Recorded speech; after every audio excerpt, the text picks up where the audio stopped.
Hello, listeners. Welcome to Good Goodbyes. This is Tina, and I have a guest with me on this episode. I have Lanson with me, who's an artist. So that is quite exciting just in itself, really, because Mhm. I love to be creative, Lanson, but I love it more than I could sell it, I think is what I always say about the things that I do. They give me a lot of joy. So you're an artist. Tell us a bit about that. So first of all, thank you so much for having me on the podcast. I'm an artist, and I have founded a memorial service called Ashes into Art, which obviously we'll chat about today. Um, I have loved art all my life, always done it as a hobby. And it was only around 6 years ago, after the birth of my son, that I actually turned that hobby into a career, which is absolutely amazing. It was something that I never thought would be potentially possible. Um, and it was a series of events that kind of put me on this path. My actual previous line of work before that was actually working in older people's services in extra care and working alongside people at end of life as well.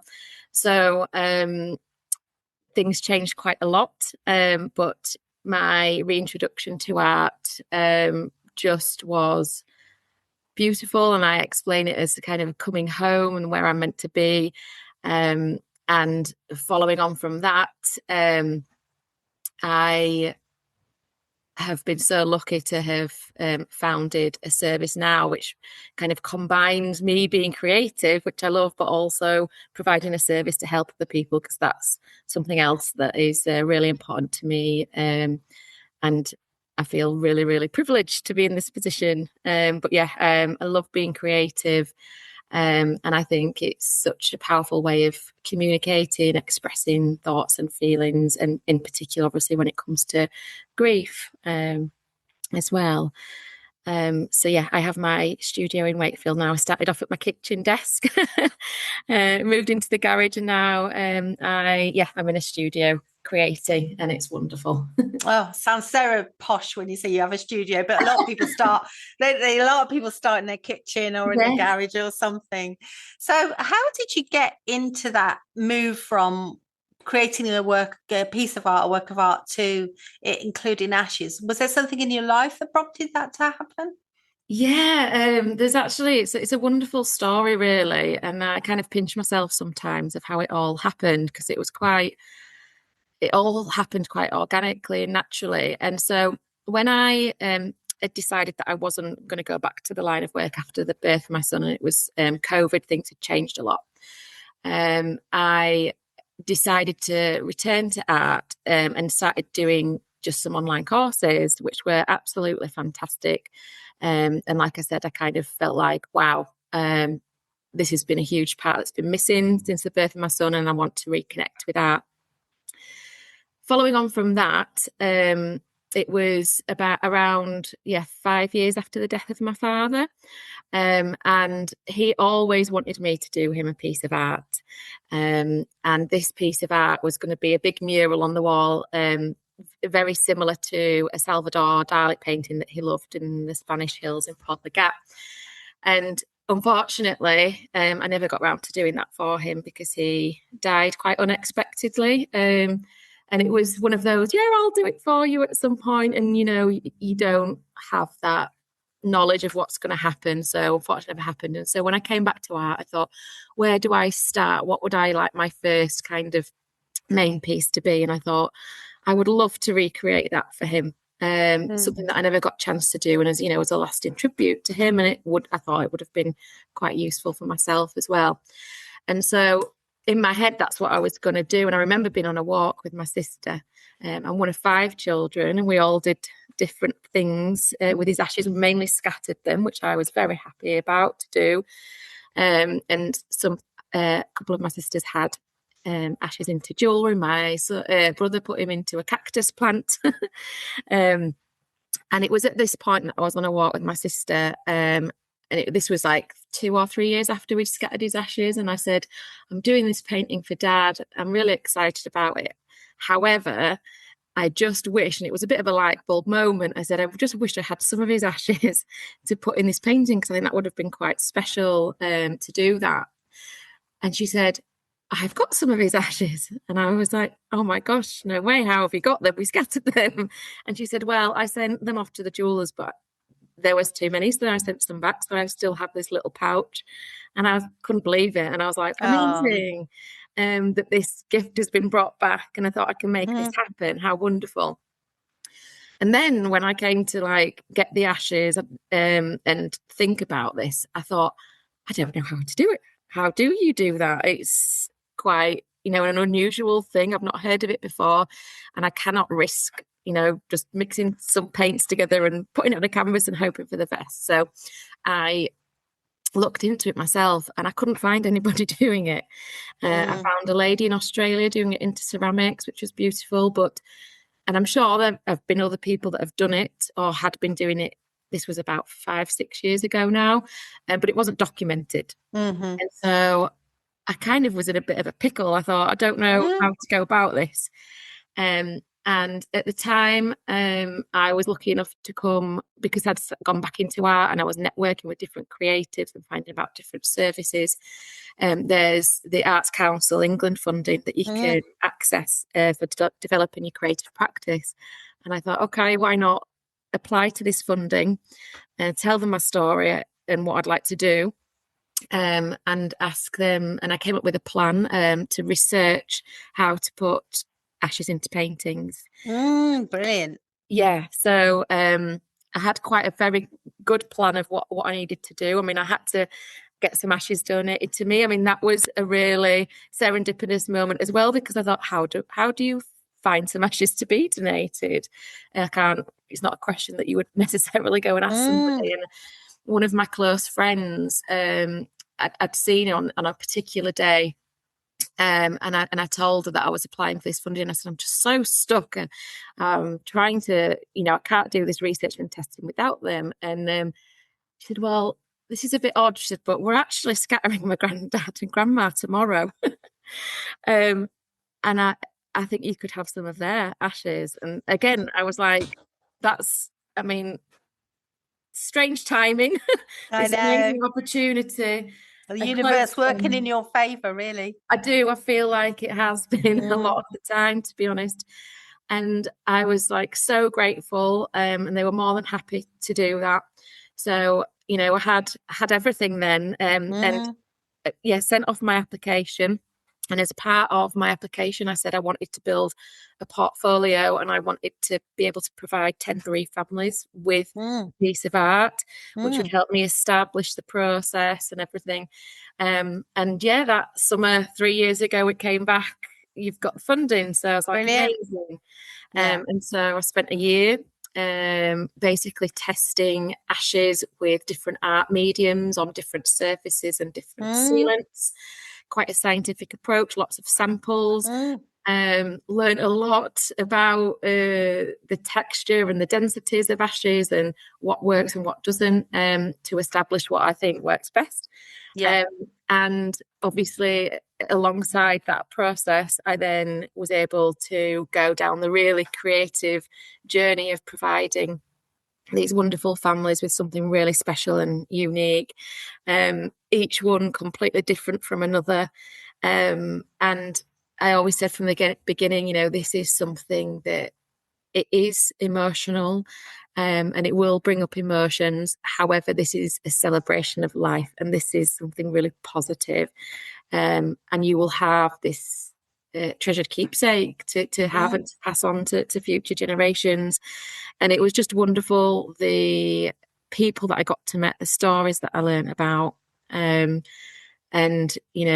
being given that privilege, and they trusted in me to do it. And it was just the start, I guess. And now I'm able to I offer that service, that bespoke service. Yeah, fantastic. Because well, I'm going to take you back in time a moment in a second Yeah. because I want some more information. But but that the fact that it's such a tested method, because that you're absolutely right. The last thing anybody wants is for something to start flaking off the wall that feels so Oh, precious. So what an amazing thing you've done for all of us, that you've done that research and other artists can kind of access what you've done, oh, Lanson. I think it's brilliant. It totally is brilliant. So thank you so much. I mean, yeah. but I want to know a couple of things. Firstly, because our listeners are listening, and so I'll put a link in the show notes to the picture that your dad wanted. So what was it called? So I named it Abu. So that's ABU, and Abu is short for abuelo, which is Spanish for granddad. For granddad. Yeah. Great. And it was based on a Salvador Dali picture that he liked. What was that called? Yeah, so the paint. Well, the thing is, it's a version of. So Salvador Dali did a version of Port Legat. He did a few different ones. So Yeah. I know specifically which one it is. If you search that, it would come up with a few. They do look similar. Yeah. But in it, there's a little boat at the front, so it's the harbour down at Port Legat, and you can see the Spanish mountains. Okay, got you. Yeah. And what's your dad's name? We need to know. Of course, yeah. Kevin, Kevin. although known as Kev, or like he wanted Abu, his grandchildren, to call him. I love Abu. That is just really gorgeous. So what form do the paintings take? Are they abstract? I will link people to your website, but what do they look like? Are they abstract? Do they look like a realism thing, or can there be anything? What sort of style do you do? So I pretty much can do whatever you're thinking about. So I have done portraits, I've done landscapes, obviously, so realistic. But the one that I did for my dad and the bespoke signature service tends to lean toward is more abstract and intuitive. Yeah. So that is where and I did exactly the same process for my dad. So I sat down with some family members and we sit down and we look at either photographs, talk about different memories, things that reminded us of him. And I do this with my clients as well. And all of this information becomes like an input to myself. So I become then less of an artist. To me, the people are the creators because they're giving me the information. You're interpreting, I suppose. Yeah. Yeah, like I say, I'm a translator, so I kind of gather it all in and I ask these questions, which they always have time to do before we meet, to really sit down and think about things. And it surprises people what they remember and what comes up, and it actually is quite a therapeutic process that they get to sit and dedicate this time to somebody. And so I go away then and I'll say, okay, I'm going to create you some samples now, and I'm going to do them based on what you've told me and based on the kind of thing that you're wanting. And it's through the conversation as well that really depicts what is it that you want from this painting. So some people want it to be a showstopper of somebody's character and style, that you walk into a room and you stop and you go, wow. And they don't have to know what it is exactly. Yeah. To have that effect. Mm-hmm. Yeah, they want that. And some people want it to be much more kind of subdued. And it might be this is a reflection of that person's character, but also what I found is that often it's a reflection of the relationship between the people that returns. Yeah. And a really good example of that one was a daughter who wanted the artwork for her late father. And it actually became a triptych, so 3 different paintings that all together that were actually representing their time on this earth. Oh. And they used to do these wonderful walks and go up to the trig points in the hills around the Peak District. And they were representative of these 3 main walks that they did. And you could trace the line round, because that's what she did with him. So she's going back to those journeys and that point in time.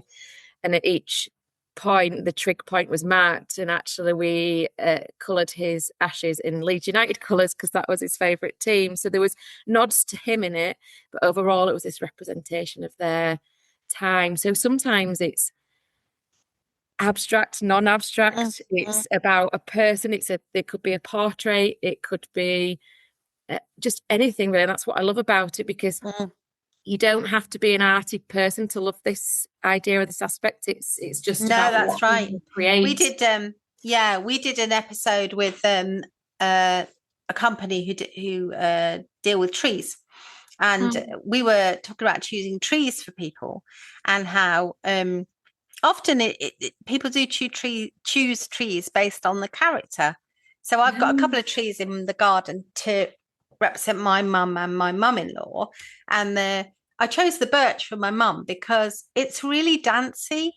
It's a dancey tree, and she always wanted to be a dancer. And I look at it fondly. It reminds me of her. So I can completely see how what you're saying would be such a lovely process to be part of when you're talking about your relationship with your person and your memories of them, and having that turned into something which is in your home that you can look at and be reminded in such a lovely constant way.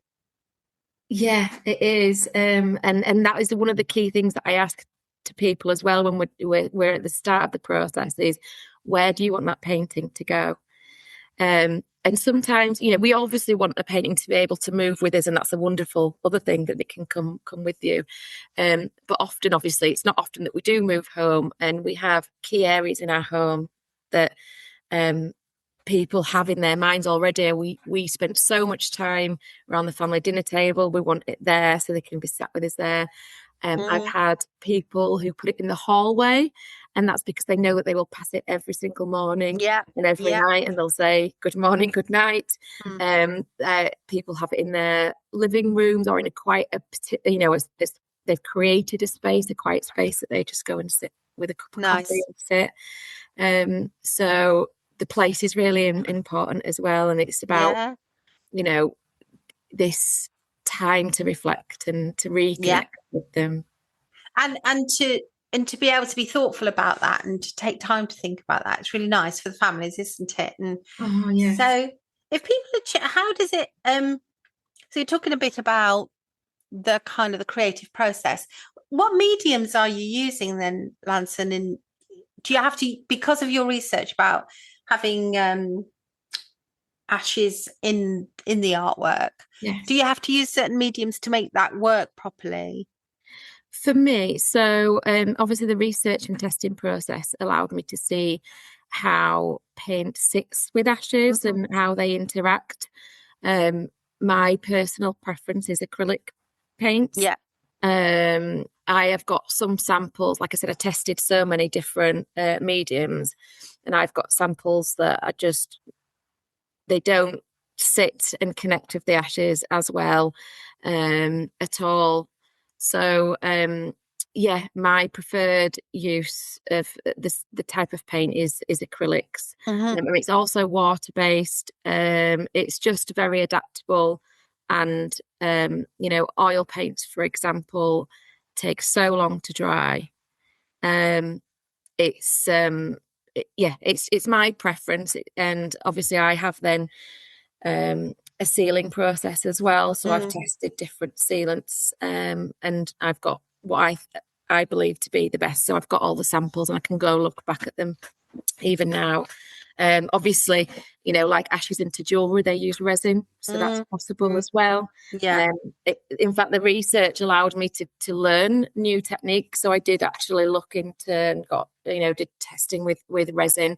Again, it's not my preferred method, and I think that's important that we've all got different styles and abilities, and it's quite a technical process, is resin, and so I do what I'm best at to give the best product. And before we came on air together, we were talking about how important choice is to families, and how passionately we both feel about that, and how for families to have real informed choice, so to really know what's out there, to really know what's involved in what's out there. And my mum was similar to your dad in that her ashes were split into various pots and have ended up in different places, and we've still got a tiny bit of her left, actually. And that's because we talked about having her made into jewelry, And initially it sounded like a good idea. And then when we looked into it, quite a few people in the family were off put by the methods, and we were like, oh, okay, then that's not going to work for everybody. So we probably should, just pause and kind of think again. So yeah, we haven't done anything with the tiny remainder of us. So we could consider this, couldn't we? We could. The yes. choice thing is, if I could just say something on that, because like you said, we're both really passionate about it. And this is underlying, obviously I've told you my story of how it all happened creatively and the ashes coming back to me, but the bit that is left out of the story, I guess, but always stuck with me, bubbling under the surface, was when I went to collect my father's ashes, which I'd never collected ashes before, never even had, organised a funeral before. And I remember the day I was going to collect them, and it was kind of like, he's coming back home, this is the end. And again, like, just from, I don't know, basic knowledge, not knowing, having been part of a funeral planning before, I just assumed he would be in an urn. I assumed that that's just what happened, because that's the image that your brain thinks of, Well, that's what you see on the movies, don't you?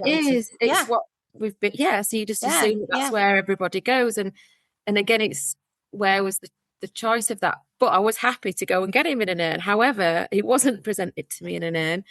The reality is that he was actually in a plastic tub with a barcode on the side. And I just remember being quite aghast. And I thought this was more dehumanizing than seeing him on his deathbed. Sure. Because I had to pick that up and go put him on my car seat, the same seat that I took him to hospital in. And that felt very strange. And I wanted to be able to say, here, Mum, I've got him. And I just remember getting out of the car, and I ran upstairs and I put him in a wardrobe because I didn't know what to do. And I thought, hang on, why didn't I get asked what to do with them? And surely, and this was some time ago, and things are changing all the time, and there's so many amazing things now, and services are improving. I guess if I'd have been more informed, then I would have been able to ask more questions or ask what options were there. I think you raised something so interesting though, because I think it's quite a mixed bag actually, Lanson, about what you would get. And some people would be asked, but even in more recent times when I've done funerals, I've had this almost exact conversation with a lady who happened to have a Rose's chocolate tin in the boot of her car because she'd taken some cakes to the school sale. Yeah. And when she went to pick up the ashes, she just couldn't bear the fact that they were in what her words were a margarine tub. Yeah. They looked like they were in a plastic tub. If our listeners want to picture something, that's what it can look like. Yeah. That she put the ashes in this Rose's chocolate tub just because it felt better to do that than just have them in, until such time as they got a receptacle that felt like a better one. And there are lots of choices. There's scatter cubes, which are little cardboard cubes, and you can, if you're splitting the ashes, to do lots of different things with them as family members. They're very beautiful and easy to use. And you can have an urn, and you can have them in a wooden box. So I guess if you're listening to this and this has never popped into your mind before, that there might even be the likelihood that you go to pick up ashes and they would be in a plastic tub with a barcode on them, then just be mindful that you might like to ask for what they're given to you in. And if you have a direct cremation, which I was with a family last year, and they had interment of ashes because they hadn't had the opportunity to have anything at the direct creme moment because that was decided without them. Yeah. They were equally surprised and a little upset that when they arrived by special delivery, they were in a box that looked like an Amazon cardboard box, but inside that box was a plastic container with a barcode on it. And they were really worried actually about opening it because one of them wanted to hold some of the ashes and scatter them on the flower bed. And she said, but what if I go to open it and it cracks and they go everywhere? Yeah. there are concerns about these sort of things. So I think you speaking about it so honestly and that allows us to remind everybody that this might be a possibility and it's worth checking that out before you go and collect them if it's important to you. Yeah, absolutely, 100%. And you might not know what feels exactly right for you, but if you know you can take away something that's going to make it harder, because that's not what you need at that point. You need Yeah. things to make things easier. Then just asking is really powerful, and hopefully you will be given a choice anyway. But and I even say, with choosing ashes into art, it's everything's so personal. Like I said, I'm one of five. We all had the same dad, but we all wanted to do different things. But even if it just gives you the idea that, oh, I didn't think that was possible, then what else is possible? And it gives you a Exactly. starting point to go look for something that could be right for you. Exactly. Because there are so many choices. And I think if you can see all the choices and then select the thing that feels like most resonant to you, most like your person, and you can have your ashes in a firework, you can go into Yeah. space, so many things. And this is another lovely option, especially if your person loved art or was Mm. creative.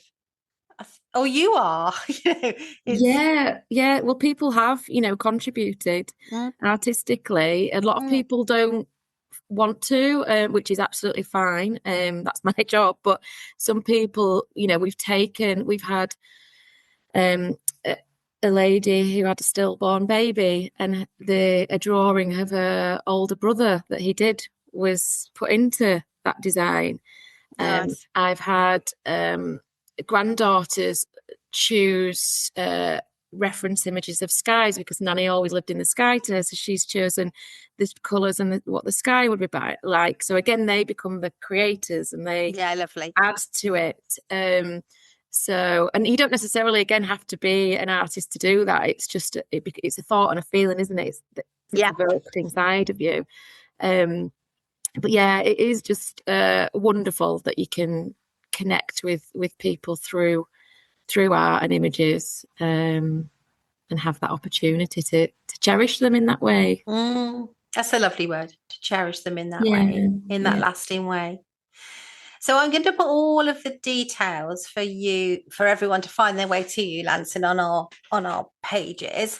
yeah. And I'm going to ask you if what you would have, what colours or themes, if you had a painting to be remembered by, would you have anything in mind for yourself? I love this question, and I should have an answer for it. I should, and it's that tells me more about like my indecisiveness than anything. But I love the idea that I am who I am because I'm shaped by the experiences and the people that I've met. So this is just off the top of my head, but I think I would love bits of art to be created by the people that I know and love that would come together, and somehow if there was somebody artistically creative doing that translating for me, would gather everyone's artistic contributions and kind of put that, and I would expect it to be quite busy and colourful and Mm, a bit all over the place, and just nice. yeah, energy Yeah.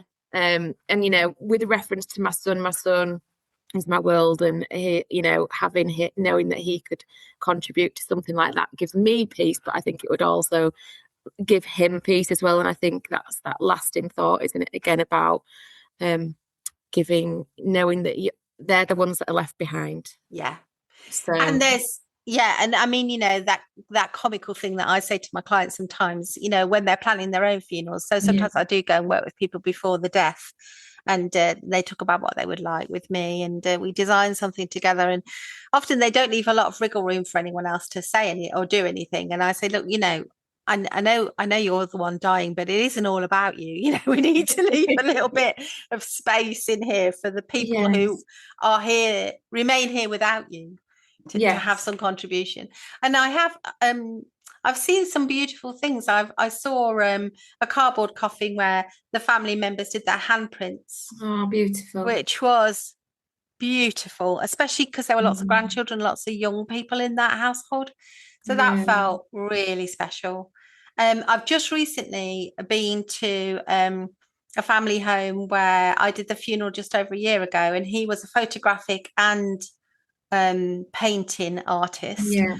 and they've sold a lot of his work to go to the charity that supported him close to his death, the hospice, which was just a magical thing. And it's just to wander around the home and for me to purchase a bit of his Yeah. photography, Yeah. which Oh, was just wow. a wonderful thing to be able to do. So, yeah, so many ways to get art into it.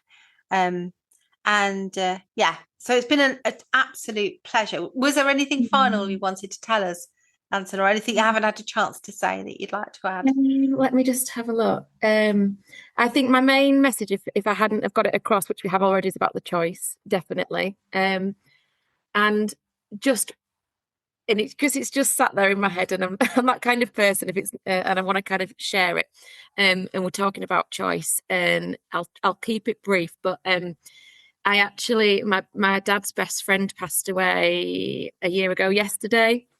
And he was an exquisite pencil artist, wonderful.